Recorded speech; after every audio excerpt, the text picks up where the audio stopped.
Alors bonjour à tous.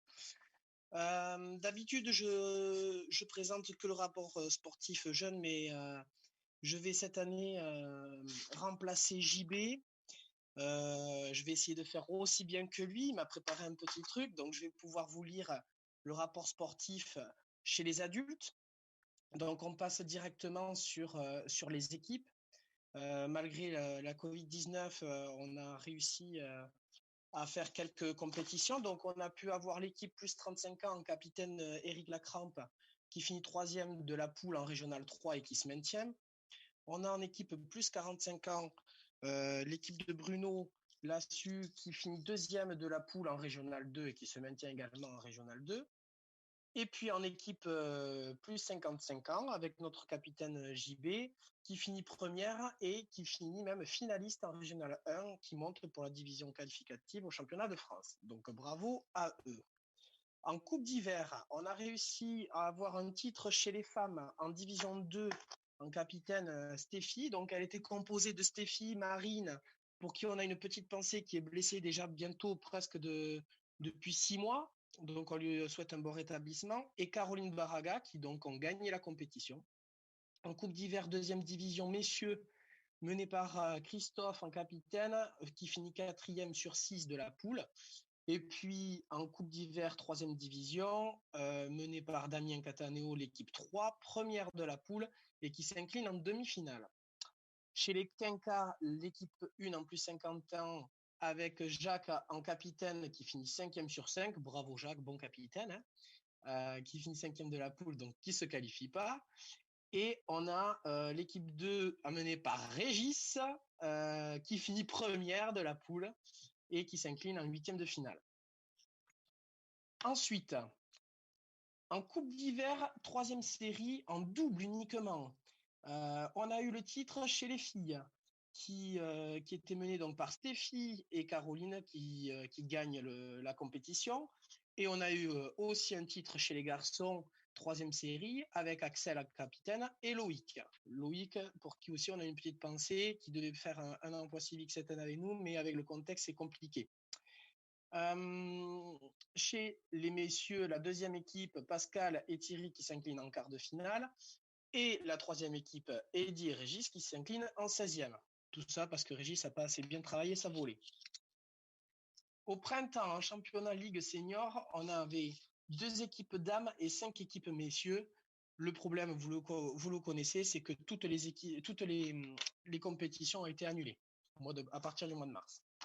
En individuel, départemental senior, 4e série, on peut féliciter Séverine Palu qui est, après 8 tours, fini championne départementale, donc un beau retour à la compétition. Notre jeune Clément Compagnier, qui a dû quitter le club cette année parce qu'il faisait ses études à Bayonne, avait fait 8e de finale. Et en 3e série, dames et messieurs, la compétition n'a pas été terminée à cause du Covid aussi, mais on avait Stéphie, Axel, Pascal et Florent qui avaient de bonnes chances. Départemental senior plus, cette fois-ci en plus 40, demi-finale de Pascal da Silva, demi-finaliste, plus 55 ans, finaliste pour Alain Diff, et plus 65 ans, finaliste pour JB. Bravo à toutes ces personnes. Encore à toi, JB, bravo pour ce rapport sportif adulte. Pour les jeunes, alors que je me mette sur mes petites fiches quand même. Hein. Là, alors est-ce que je suis là?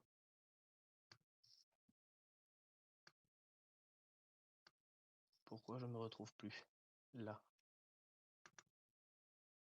Excusez-moi. C'est pour vous laisser, pour que je puisse récupérer là. On y est. Alors, rapport sportif jeune. En individuel, donc on a eu vainqueur du circuit petit montagnard chez les filles, terrain orange de Sixtine de Zers avec finaliste Manon Polerena. Donc un grand bravo à ces 2 petites filles. Je crois même qu'on avait Léontine Alos qui était 3e, donc on faisait un 2-3. On n'a pas pu finir à nouveau le championnat départemental Et on avait Marine Kessette, Paul Brissot qui était en demi-finale et de grandes chances de titre chez Benjamin Baraga qui, lui, en 12 ans, était favori de la compétition. On le rappelle que l'an passé, il avait gagné la compétition avec un an de retard. Il faut aussi noter que d'un point de vue individuel, l'année dernière, on avait 10 enfants de moins de 12 ans du TCL qui étaient invités à faire des rassemblements au comité, qui étaient dispensés par Pascal Laguian, notre conseiller technique, et certains apprentis DE et ou STAPS. Donc, ça conforte vraiment le tennis club de Lourdes, club formateur, chez les moins de 12 ans. Voilà, on alimente quand même un bon noyau de jeunes. En ce début de saison, avant le deuxième confinement novembre, on pouvait noter aussi que Manon Polérena avait gagné le premier circuit petit montagnard chez les Verts. Une belle troisième place aussi de Victor Duclos pour son premier tournoi terrain orange. Et on avait aussi Lucien Allos qui avait remporté le TNC de Castelnau-Magnoac chez les 11-12 ans.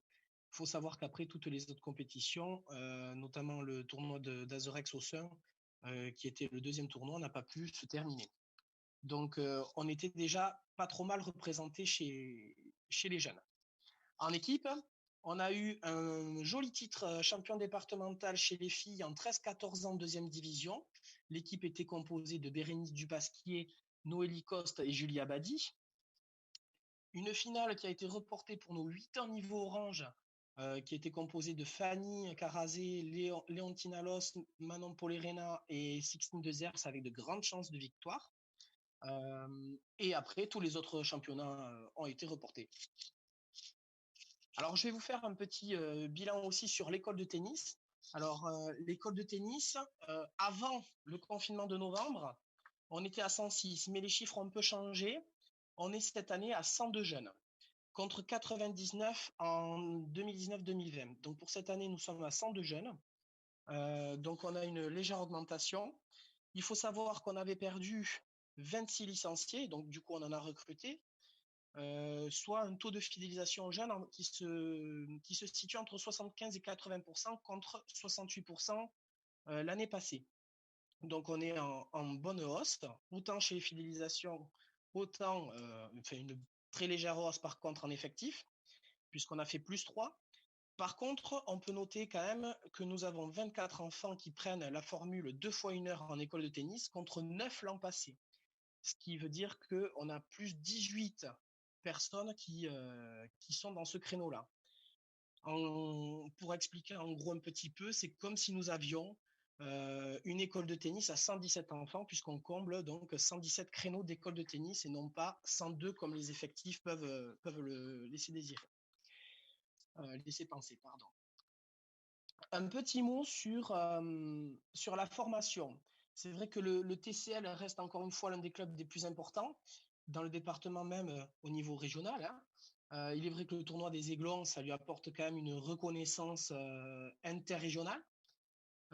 Donc, nous, on était parti sur le fait de faire de la formation du jeune joueur, et donc on est labellisé club formateur depuis des années. Et donc, on a pu voir aussi qu'on ouvrait ces portes-là de la formation même aux plus âgés. Thierry en a parlé, on a eu Stéphie qui avait validé le CQP-AMT et aussi le juge arbitrage, Paul qui a validé l'initiateur, Marine cette année qui a validé l'initiateur avec Morgane aussi. Donc, on reste quand même présent sur la formation même chez les plus âgés. On a Laurent qui avait aussi validé le juge arbitrage. Donc tout ça, c'est quand même un moyen pour le club de Lourdes de montrer qu'on est présent dans la formation, autant chez les jeunes, mais aussi chez les moins jeunes, on va dire. Donc voilà. Il faut savoir aussi que notre club, d'un point de vue départemental, est en étroite collaboration avec le comité, puisque on avait l'habitude de récupérer les phases qualificatives départementales, phases de secteur. En contrepartie aussi, le comité nous prête les installations pour le tournoi des Aiglons. Donc, on est quand même en étroite collaboration et j'espère que cette entente continuera. Donc, ça, c'était le petit point sur la formation. Et après, moi, je voulais je voulais quand même féliciter mon équipe pédagogique et plus particulièrement donc Thomas et Stéphie qui ont validé le CQPAMT et qui m'aident à fond sur l'école de tennis, qui fait que aujourd'hui on a des bons chiffres. Donc à eux, je leur dis un énorme merci. J'espère que ils vont continuer dans ce sens, qu'on aura de plus en plus d'enfants, parce que je pense qu'aujourd'hui, on récolte un peu le fruit du travail. On était parti sur moins d'éducateurs, mais peut-être un peu plus de qualité, on va dire. Donc, j'espère que ça va commencer à payer. C'est vrai que depuis 2 ans, là, sur la deuxième année avec le Covid, c'est compliqué de voir tous les résultats, mais bon, moi, j'y crois et j'espère qu'on va pouvoir compter sur eux pour les années futures. Et moi, j'ai encore un dernier petit mot, c'est que donc je remercie tous les membres du bureau, tous les bénévoles, qu'ils soient anciens ou nouveaux. C'est vrai que là, on est dans un contexte qui est super difficile. Et puis, ce qui fait que moi, j'ai une famille derrière et que tous les adhérents qui continuent de jouer le jeu, ça touche vraiment profondément parce que ça me permet de survivre, ça me permet de faire vivre ma famille. Et je trouve que le club commence à être une excellente famille et ou continue même de l'être, de plus en plus soudé. Et on en va avoir besoin de tout ça pour les années futures. Et on espère, et j'espère du plus profond de mon cœur, que tous les adhérents vont continuer de revenir se licencier, de continuer de jouer le jeu, de ne pas se laisser abattre par ce qui nous touche. Et puis, je vous souhaite à tous une très bonne santé et espère vous voir très nombreux et nombreuses l'an prochain. Voilà, Thierry, pour moi, c'est terminé sur le rapport.